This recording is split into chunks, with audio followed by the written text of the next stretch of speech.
보리떡 기도에 나오신 여러분들을 축복합니다. 인생이 꼬이고 또 뒤로 넘어져도 코가 깨지는 그런 경우들이 있습니다. 열심히 살아왔지만 일이 풀리지 않을 때에 하나님을 원망하고, 그리고 내 인생은 여기까지인가 생각을 하게 되고 체념해서 운명처럼 받아들이는 경우도 있습니다. 그렇다면 인생은 우리가 생각하는 것처럼 우리 인생은 여기까지 전부인가 하는 생각을 가질 때 하나님은 어떻게 말씀하실까요? 아니라고 말씀을 합니다. 하나님의 계획과 섭리가 있다는 거지요. 그러니까 우리가 그냥 표면적으로 볼 때에 그렇고 그런 인생이 아니라 하나님 편에서 볼 때에 그 인생을 통해서 계획하는 일들이 있다는 겁니다.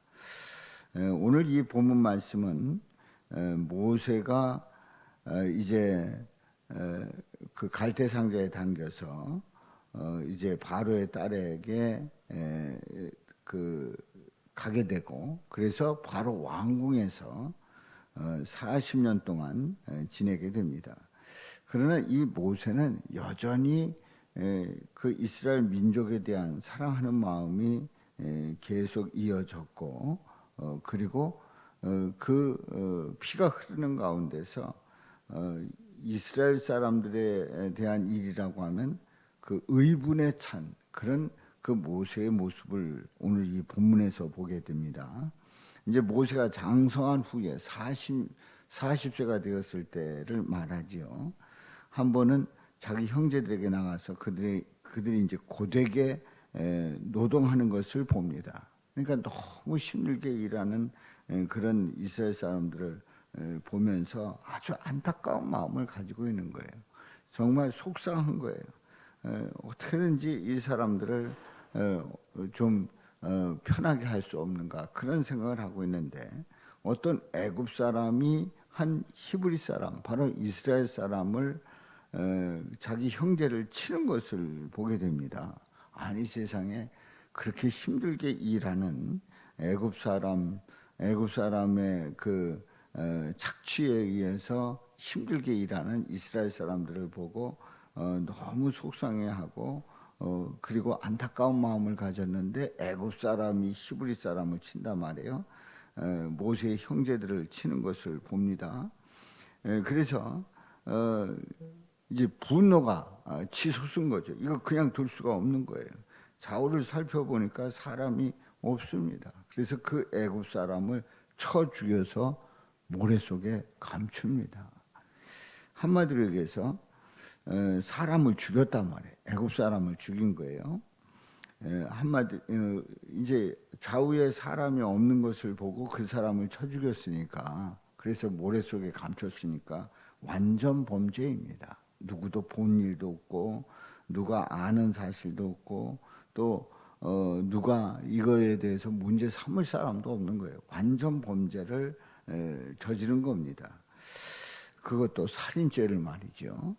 그런데 이튿날 다시 나갑니다. 다시 나와서 이번에는 두 히브리 사람이, 그러니까 같은 민족 이스라엘 사람들이 서로 싸웁니다. 서로 싸우는 거예요. 그래서 그 잘못한 사람에게 타이릅니다. 내가 어찌하여 동포를 치느냐, 어떻게 해서 우리가 이렇게 힘들게 일하고 또 애굽의 압제 속에서 있는데 우리들끼리 싸우면 되느냐, 왜 동포를 치느냐, 그러고 타이릅니다. 그랬더니 누가 우리를 다스리는 자와 재판관으로 삼았느냐. 아니, 너가 뭔데 우리가 싸우고 있는데 우리를 다스리려고 하느냐, 재판관이 되려고 하느냐, 그렇게 반문을 하는 거예요. 근데 문제는 이제 그 다음부터입니다. 뭐 그러잖아요. 어디서 다툼 있을 때 가서 그러지 마시라 그러면, 아니 당신이 누군데 날 간섭하냐고 그러잖아요. 이제 그렇게 얘기가 된 겁니다. 근데 이제 거기서 끝났으면 괜찮은데 이런 말을 합니다. 내가 애굽 사람을 죽인 것처럼 나도 죽이려느냐? 아니, 완전 범죄를 저질렀다고, 완전하게 범죄했다고 생각을 했는데, 죽인 사람, 애굽 사람을 죽일 때에 아무도 보지 않았는데 이 사람이 본 거예요. 네가 애굽 사람을 죽인 것처럼 나도 죽이려느냐? 이제 어제 일이지 않습니까? 어제 일인데 이걸 생생하게 보고 있었던 거예요. 그러니까 모세는 완전 범죄가 아니었어요. 이제 더 이상 숨길 수가 없는 겁니다. 다 탄로가 난 겁니다. 다 보고 있었던 겁니다. 모세가 두려워합니다. 그러면서 하는 이 말이 일이 탄로되었도다. 탄로되었도다. 일이 다 탄로난 상황이 된 겁니다. 그러니까 아무도 모르게 살인 사건을 덮었다고 생각을 했는데 다 탄로 난 거예요. 다 들통이 난 겁니다. 들통이 난 겁니다. 그래서 바로는 이 일을 들었어요. 아니 세상에 모세가 애굽 사람을 쳐 죽였다. 이런 상황을 듣고 모세를 죽이고자 해서 찾는 그런 어처구니 없는 일이 벌어집니다. 이제 바로 입장에서는 화가 난 거죠. 아니 어떻게 이 애굽 사람을 쳐 죽일 수 있는가? 왕궁에서 40년 동안 자라고 그리고 이집트의 왕자로 생각을 하고 있었는데 이제 바로는 그렇게 생각을 했었는데 이 모세가 애굽 사람을 쳐 죽였다, 이집트 사람을 쳐 죽였다. 이 바로가 그냥 둘 수가 없는 겁니다. 그래서 모세를 찾습니다. 수배령을 내립니다. 수배령을 내린 이유는 모세를 죽이고자 해서, 모세를 처형하고자 해서 이제 바로가 찾는 거지요. 자, 이 상황 속에서 우리는 도대체 이 모세라고 하는 민족의 지도자가 그리고 율법을 수여한 지도자 이 모세가 살인죄를 저지르고 쫓기게 된 그러한 인생을 보게 됩니다. 자, 그런데요, 이 모세의 인생은 참으로 엄청나게 꼬이는 겁니다. 엄청나게 꼬이는 거예요. 하여튼 태어날 때부터 그 살해의 위협을 당하게 되고 그리고 갈대 상자에 담겨지게 되고 그래서 이제 강에 버려지게 되고 또 그 바로의 딸이 목욕하러 왔다가 이 모세를 보고 이제 데려가게 되고 하는 그런 상황 속에서 죽을 뻔하다가 바로 왕궁에 들어가게 되고 그래서 바로 왕궁에 들어가서 이제 40년 동안 왕자 교육을 잘 받고 지내다가 이제 애굽 사람을 몰래 죽였다고 생각을 했는데 그게 들통이 난 겁니다. 계속 일이 잘 풀리는 것 같지만 꼬입니다. 왕궁에서 자랐지만 히브리 사람이 애굽 사람을 압제하는 것을 다 보는 그런 안타까운 상황을 이 모세는 다 보고 있었단 말이지요. 그리고 애굽 사람을 쳐 죽였다가 이제 매장을 하고 깜짝같이 숨길 수 있었다고 생각을 했는데 히브리 사람들끼리 그것도 애굽 사람들이 아니라 히브리 사람들끼리 싸우다가 말리는 모세에게 비밀을 폭로하게 되고 그래서 결국은 바로에게 체포령이 내려가지고 죽음의 위기를 맞이하는 이 모세의 모습을 봅니다. 그래서 미디안 광야로 이제 달아나게 되지요. 자, 이 상황을 보게 되면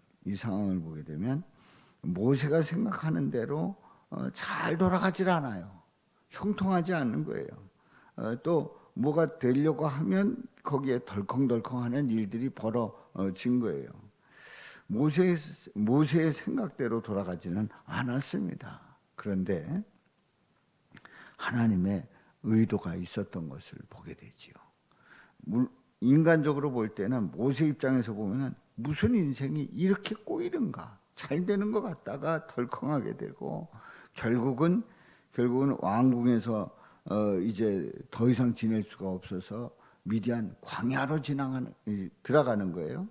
왕궁에서 살다가 미디안 광야로 들어간다라고 하는 거는 이거는 환경이 완전히 뒤바뀌는 겁니다. 완전히 뒤바뀌는 거예요. 이런 그 상황 속에서 이 모세는 인생은 한탄하고 뭐 이런 인생이 다 있는가 그렇게 자신을 그 비참하게 생각을 하고 그리고 한탄하면서 살아갈 수가 있었을 겁니다. 그런데 하나님은 그런 모세를 통해서 표면적인 것을 볼 때 분명히 뭐 일이 잘 안 되고 꼬이는 이 모세를 통해서 하나님은 의도가 있었던 거지요. 왕궁을 떠나서 광야에서 40년을 훈련하게 됩니다. 생각해 보면 아무 일 없었다고 하면 살인 사건이 없었다고 하면은 이 모세는 여전히 애굽의 이집트 왕자로서 그 지냈을 겁니다. 그리고 대접을 받았을 겁니다. 그리고 어떤 일을 했을 겁니다. 그런데 우리 하나님은 이 모세로 하여금 광야로 몰아낸 거지요. 그래서 40년을 보내게 됩니다. 이 40년 광야 생활을 통해서 이제 완전히 뒤바뀐 그 환경 속에서 적응하면서 또 결혼을 하고 그리고 이제 살아가는데요. 하나님의 그 어떤 섭리를 보게 되면 그 40년 동안 훈련을 하게 된 이 모세는 결국은 이스라엘 민족을 이끌어내는 하나님의 뜻을 이루게 되는 모세의 모습을 보게 됩니다. 그러니까 우리가 이제 앞에서 보았듯이 탄로되었도다, 일이 탄로되었도다. 그렇게 이 모세가 한탄하는 거예요. 아, 일이 다 들통이 났다. 이렇게 하는데 이 순간 하나님은 그의 삶을 완전히 바꾸고 있는 거예요. 이제 이집트 왕궁의 생활에서 이제 미디안 광야로 들어가게 하는 아주 결정적인 계기를 만들고 있다고 하는 사실입니다. 그렇습니다. 우리는 우리 인생을 다 알지 못합니다. 그러나 하나님 앞에 붙잡힌 바 될 때 일이 탈로 되었다고 하는 그 한탄하는 그런 놀라는 그 말 속에서 하나님이 그 인생을 뒤바꿔 놓는 그 역사를 우리는 확인하게 되지요. 그렇습니다. 우리의 인생 속에서 우리는 이렇게 저렇게 수많은 일들을 만나면서 꼬이고 어려워지고 힘들고 하는 그런 가운데서도 우리 하나님은 우리를 붙들고 계시고 섭리하고 계시고 인도하고 계심을 분명히 믿고 나가시기를 주님의 이름으로 축원합니다. 여기서 아주 중요한 대원칙이 뭐냐면 누굴 바라보는 거예요? 우리 하나님을 바라보는 거예요. 우리 예수님을 고백하는 거예요. 우리 예수님께서 우리를 강건하게 붙잡아 주신다고 하는 것을 분명히 고백하면서 어떤 상황 속에서든지 흔들리지 말고 주님 바라보고 나갈 때 우리 주님은 우리를 그때그때 필요하게 또 하나님의 뜻 가운데 하나님의 뜻을 이루는 사람으로 쓰실 줄로 믿습니다. 이런 은혜가 저와 여러분들에게 넘치시기를 주님의 이름으로 축원합니다.